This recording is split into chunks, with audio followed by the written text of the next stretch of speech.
এটা তো জাস্ট শুরু। আমি তো বিএনপিতে মাত্র রাজনীতি শুরু করলাম, খেলা তো সামনে হবে। এটা এটা তো শুধু নারী আসন ছিল, খেলা তো সামনে বাকি আছে। যেহেতু এখানে তারা মনোনয়ন পায় নাই, সংসদে যেতে পারলো না, সামনে তো খেলা অপেক্ষা করতেছে। সংসদে যাওয়ার জন্য এরা সব করতে পারে। সামান্য একটা নাটকের রোল পাওয়ার জন্য ডিরেক্টরের বেডে যাইতে পারে। আর এখানে তো সংসদ, লাখ লাখ কোটি কোটি টাকা, মানে মিলিয়নার। এখানে যাইতে হইলে যদি তার নিজেও বিছানায় যেতে হয়, তার মেয়েরও যাইতে হয়, তার মায়েরও যেতে হয়, তাও যাবে।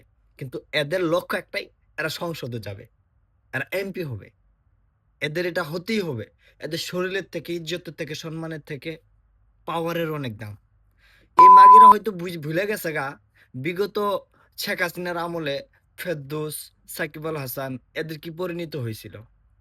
খাস করে সবার এটা মনে রাখা উচিত, বিচারক মানিকের দেখতে হবে যে তার কি পরিণত হয়েছিল। তোরা অভিনয় করস, অভিনয়ে ফোকাস কর। তোরা যেগুলা করস মিডিয়ার ভিতরেই কর। কিসের জন্য রাজনীতিতে যাইতে হইব? দেখ, বিএনপি সরকার কত বছর রান করাইতে পারে যেভাবে চলতেছে। দেখবি যে এই বিএনপি বিএনপি করার কারণে তোদেরও দেশ ছাড়তে হইব।